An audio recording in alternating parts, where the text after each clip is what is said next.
Hey everyone, James Hagglund here, and I want to share a first-time homebuyer experience with Dan and Rachel. Enjoy and let me know what you think. Thank you.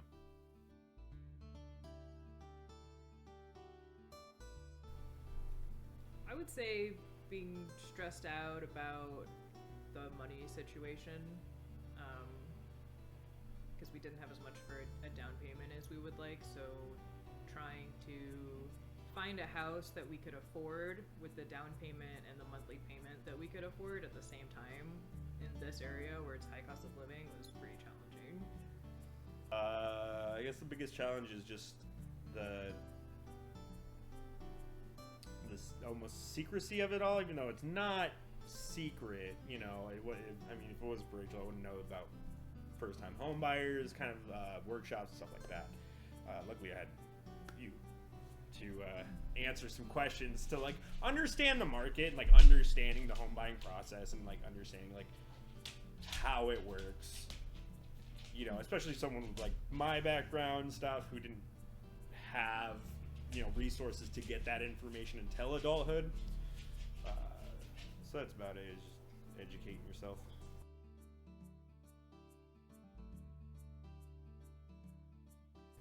Yes, because we did go to the first time homebuyers seminar, so we knew what we were getting ourselves into, but I think it's hard to really know what you're getting yourself into until you actually see it on paper and the breakdown, and you're like, okay, so it's different than when you pay rent, and it's like everything's included, like upkeep and maintenance and things like that, and then you just have to worry about paying your utility bills. But like when you're buying a house, you also have to worry about home insurance and mortgage insurance if you don't have a high enough down payment, like we didn't, and then having to worry about, okay, when we had the inspection done, the plumbing underneath the house needs to get redone. So it's like taking into the account that you're now going to be owning the home, you're responsible for everything.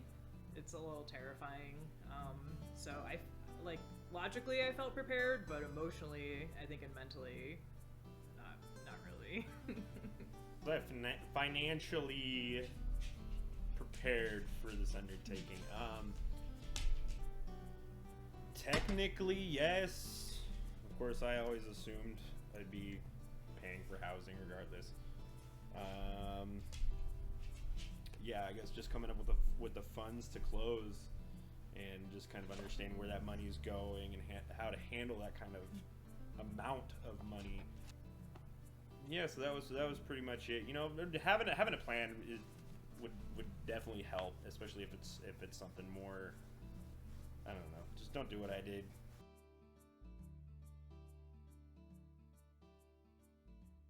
I think I determined our budget just by figuring out what we could afford on our own, and then combining that together to see what we could afford together. Yeah, because we knew that we were going to have to end up taking on a higher monthly payment than we wanted, just because, again, we live in a high cost of living area. We make decent money, but not six figures like a lot of people that live around here. And also we took into account just upward growth in our careers. I think we're both at a point where in the next 5 to 10 years, we hope that we'll be making more money than we are now. So we were like, well, we can afford this house now, and then down the line, we'll be able to do whatever renovations we want to do. So it doesn't have to be perfect going into the house, because we know that eventually down the line we'll be making more money than we are now. So this will be affordable now, and then hopefully down the line when we make more money, we'll be able to save up for like our dream forever home. So that I just think for the cost of the house and our monthly payment, it was just a good choice for our first time home purchase.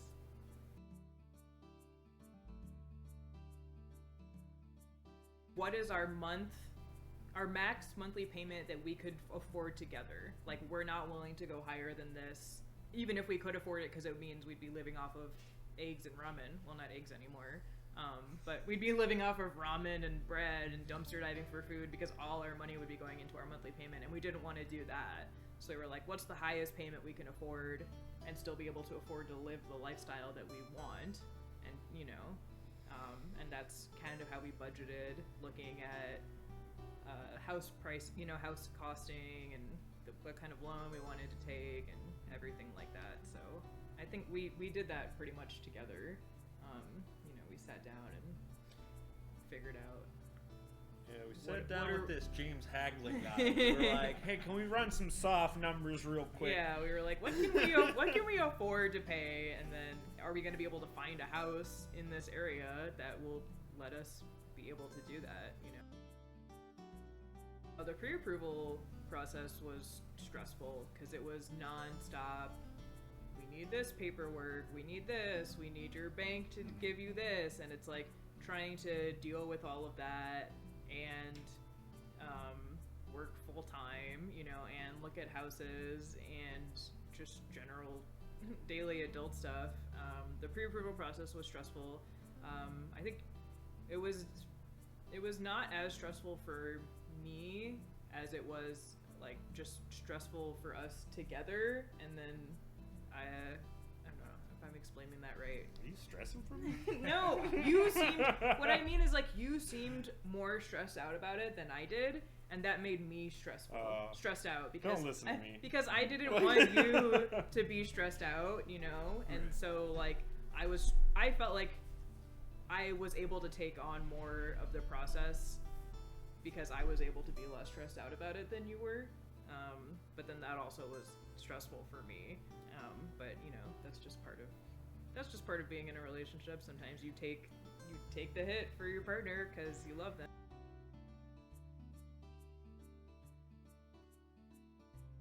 I felt like that was a lot easier.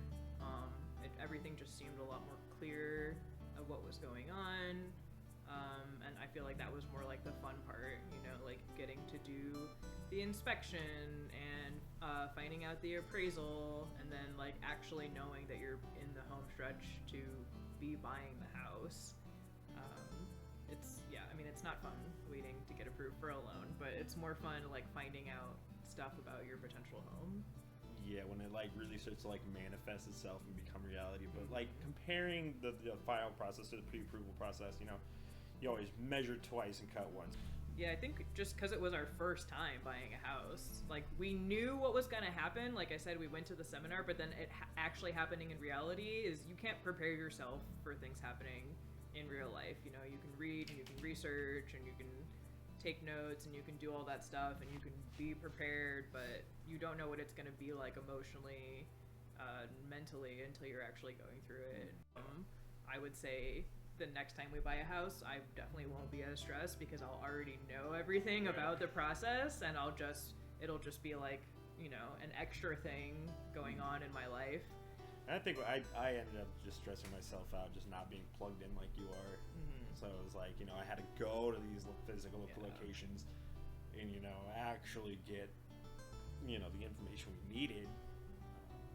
And they didn't it's definitely not like textile and like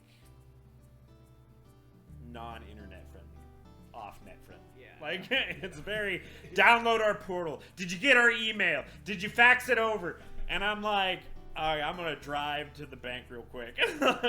You're not a big tech-savvy person, and like I am, which is why I was like, okay, I can do more and take on more because it's not as much of a deal for me. Whereas, Dan doesn't have a bank app. He doesn't check his email 4 times a day like I do for work. I'm so plugged in for my job that doing all that stuff was really easy for me and not even a second thought. But Dan had to drive to physical locations and go stand in line at the bank, and so he's stressed out about that. And I'm like, I downloaded a PDF and emailed it to you.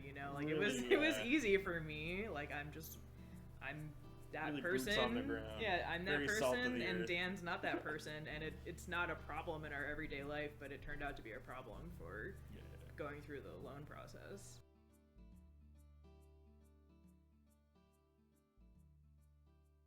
I had a good experience with the realtor. It was different than I expected, mostly because I'm a very hands-on person, and I like to be in control of my life. So I did a lot of research on all the houses that I wanted us to look at, and even looked up, like, I know we did all the scenarios. So I kind of felt like I was my own real estate agent, and then Julia was there to be a team with me, you know, instead of me relying on her solely to do all the work. You know, I would find a house and she would be very responsive and come look at it with us, and then do all the things that I can't do on my own. So that was just different. And then we also found the house that we wanted to buy in a pretty quick time period. So we didn't end up looking for a house as long as I thought. But yeah, she was great. She would call me and text me constantly and keep me updated on things. And she called me and texted me about things that I didn't think she would be calling me and texting about. So I felt like I was very much in the loop the whole time, as far as, you know, making an offer on the house. I think she wrote up an offer for us at like 6 p.m. on a Sunday night, you know, and that was awesome. And we got it accepted. Yeah, I mean, she dealt with a lot of things that I wouldn't wanted to have deal with. So that was pretty cool.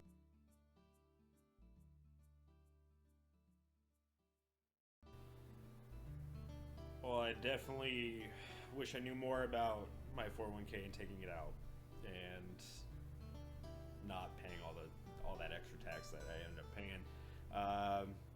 Yeah, I definitely wish I was just more plugged in, just to be more responsive, because I felt like I was kind of just holding the whole process back. But I was trying to get everything out. It's just snail mail.